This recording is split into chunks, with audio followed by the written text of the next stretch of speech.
Hello दोस्तों, कैसे हो आप सब। आई होप कि आप सब ठीक होंगे। और आज ना सुबह से हम लगे थे साफ़ सफाई में। और जो है ये पौधे वगैरह है ना जो मतलब कई दिन से मैं सोच रही थी इन्हें ठीक करूं लेकिन मैं कर नहीं पाई, क्योंकि किसी किसी गमले में दो तीन तरीके से अलग अलग पौधे हो गए हैं और भीड़ सी हो रही है। तो मैं सोच रही थी इन्हें अलग कर दूं, मिट्टी की वजह से मैंने कर नहीं पाई थी। तो मैंने एक जो पौधा है सदाबहार का वो ख़राब हो गया था, उसकी मिट्टी मैंने निकाल दिया। कुछ जो मैंने खाद तैयार की हुई थी वो मिक्स कर लिया और कुछ रेत वगैरह सब मिला के मैंने मिट्टी को तैयार कर लिया। और ये मैंने स्नैक प्लांट का ना एक पत्ता लगाया था, तो उससे क्या हुआ यहाँ पे ना मैंने मतलब उसकी जड़ में ना दो पत्ते उगाए जो मैंने अभी लगाए हैं। तो मैंने इनको लगा दिया, साथ में इनके वो एलोवेरा भी लगा दिया था कि कोई फंगस वगैरह ना लगे। और जो पत्ता है मैंने ऊपर से उसको काट लिया, दोबारा लगा के देखूँगी अगर उसके साथ कुछ और मतलब और पौधे उग गए ना उसके साथ तो और भी अच्छा, नहीं उगे तो भी कोई बात नहीं। खैर मैंने उसके साथ से काट लिया था उसको। और उसके बाद जी मेरे पास ना मैंने अदरक पड़ा था तो मैंने वो गमले में डाल दिया था और उसके भी जो है पौधे उग गए थे, निकल गए थे वो। तो मैंने ना उसको भी लगा दिया। वैसे तो ये अदरक तो बनेगा नहीं ये मुझे पता है, लेकिन मुझे नहीं पता उसके पत्ते कैसे होते हैं, कैसा देखने में होता है। तो अंदाज़ा लगाती हूँ मैं शायद हल्दी जैसा ही होता होगा या अरबी जैसा।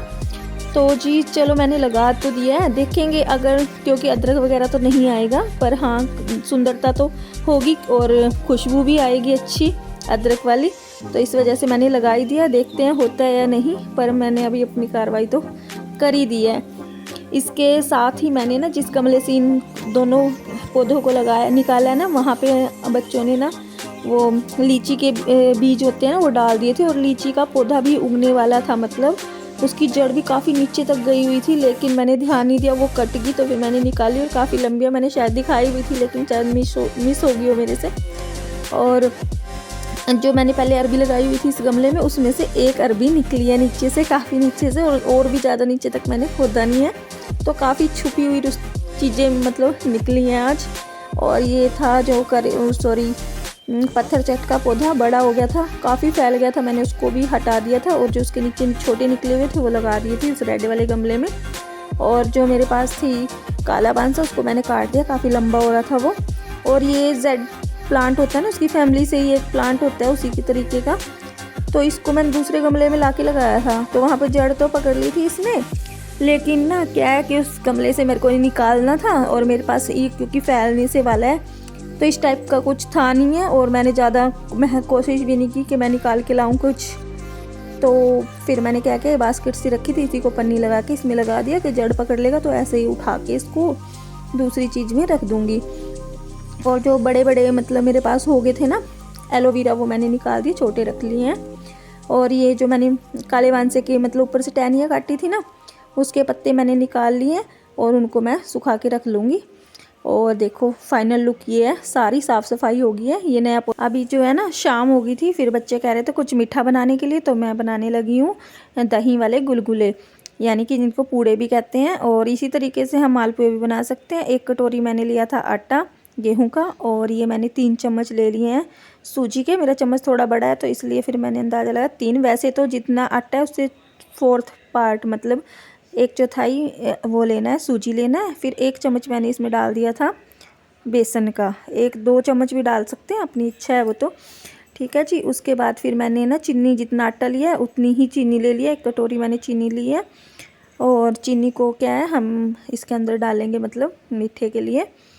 तो जी फिर क्या है ना, मैंने जो है पैन है उसमें ना 1 कटोरी वो चीनी की डाल दी थी, और उसमें आधा कप के आधा कटोरी मैंने पानी डाला और उसको रख दिया मैंने गैस पे गर्म होने के लिए, क्योंकि इससे क्या होगा चीनी पिघल जाएगी। ज़्यादा तो कुछ पकाना नहीं है चीनी को, सिर्फ ये है कि चीनी जो है ना वो मेल्ट हो जाए, अच्छे से घुल जाए, बस इतना ही इसको करना है।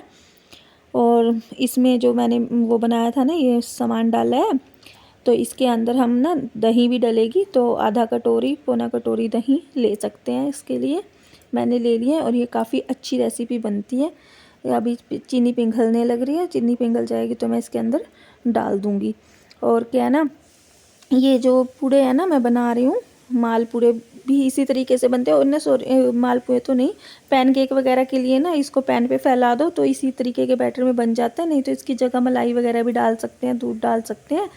तो इस वजह से। और ये जब बनेंगे ना तो खाने में बहुत ही टेस्टी लगते हैं, ऊपर से क्रंची होते हैं और अंदर से सॉफ्ट। एक कभी बना के देखना तो काफ़ी अच्छे लगेंगे अगर मेरी रेसिपी देखी है तो मैंने इसके अंदर वो जो मीठा था ना वो डाल दिया है। और जैसे मैंने जितना आपको बताया है ना, मैं बता रही हूँ कि मैंने इसी उसमें क्वांटिटी ली है इतनी इतनी, तो इसमें बिल्कुल परफेक्ट बनता है। जितना पतला रखना है उतना पतला भी हो जाएगा, सब कुछ सही होएगा, खाने में मिठास भी एकदम सही आएगी।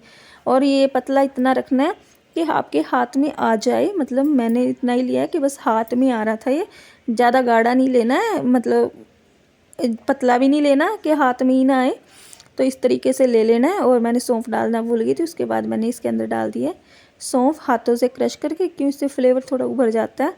तेल गरम हो गया था, फिर मैंने थोड़ा सा डाल के चेक कर लिया और फिर इसके अंदर डाल दिए थे मैंने सारे ही गुलगुले। हम गुलगुले ही बोलते हैं, इसीलिए इनको मैं बोल रही हूँ दही वाले गुलगुले, ठीक है ना। तो इस रेसिपी का नाम है दही वाले गुलगुले। वैसे तो उनको पूड़े भी बोल सकते हैं, क्योंकि बहुत जगह पूड़े भी बोलते हैं ना। तो मैंने इनको डाल दिए और डालने के बाद जैसे हम इनको पलटते हैं ना, ये काफ़ी नरम है। जैसे हम गुलगुले बनाते हैं ना, नॉर्मली पूड़े बनाते हैं गुड़ के, तो वो इतने चिपकते नहीं, लेकिन पता नहीं तो चीनी की वजह से या फिर जैसे भी हमने पतला रखा है तो उसकी वजह से मतलब थोड़े ये स्टिकी से हो जाते हैं। तो इनको मैं तो जैसे छलनी से पलट रही हूँ, चम्मच की वजह से भी पलट सकते हैं एक एक को, तो मैंने बाद में तो चम्मच से ही पलटा था। और अभी जब वीडियो आपके को दिख रही है तो मैं ये झरनी ले रही थी। क्या है ना कि थोड़े स्टिकी से होते हैं। पहले तो मैंने पहले तेल अच्छे से गर्म हो गया, फिर मैंने आँच को कम कर लिया था गैस को, और फिर मैंने इनको पकाया ताकि अंदर तक ये सिक जाएं। अब पलटने के बाद भी मैं थोड़ी देर तक तो गैस को ना कम ही रखूँगी। जब ये दूसरी साइड से भी ऐसे गोल्डन से हो जाएंगे, उसके बाद मैं आँच को तेज़ कर दूँगी और इनको अच्छे से पका लूँगी। इससे क्या होएगा, ये ऊपर से एकदम क्रंच क्रंच से हो जाएगी। जब आप खाओगे ना तब भी एकदम अच्छे लगेंगे, और ये ना रूखे भी अच्छे लगते हैं, ऐसा नहीं। और कई दिन तक हम इनको रख के खा भी सकते हैं। जैसे हम नॉर्मली पूड़े गुलगुले वगैरह को ना कच्चे दूध के साथ खाते हैं या फिर अचार के साथ खाते हैं ना आम के, तो ये भी वैसे ही इनको खाते हैं ना तो अच्छे लगते हैं।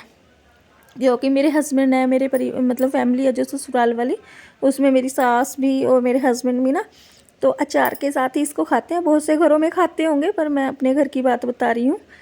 तो जी ये बस सीख गए थे, फिर मैंने निकाल दिया और फिर मैं बच्चों को अभी लड्डू गोपाल जी को भोग लगाने के लिए भेज दूँगी। फिर बच्चे भी खा लेंगे, फिर बच्चों का रिव्यू लूँगी कि भाई कैसे बने हैं, उनको कैसे लगे। वो कह रहे थे गुड़ वाली रोटी बनाने के लिए, लेकिन मैंने वो तो बनाई नहीं। मैंने कहा चलो नई रेसिपी दिखाती हूँ तुम्हें बना के। तो ये जो है ना होली अष्टमी पे हमारे यहाँ पे ना बनाती थी मेरी दादी जब मैं छोटी थी, तो मुझे थोड़ा याद है। तो जो झाकरी भरते हैं ना उसमें ये और पंजीरियाँ, बर्फ़ी, मीठी पूड़ी सी टाइप की काफ़ी चीज़ें बनती थी, वो डलती थी। आरुषा कैसे लगे? टेस्टी लग रहे हैं? क्या दोगे? Good, very good, excellent.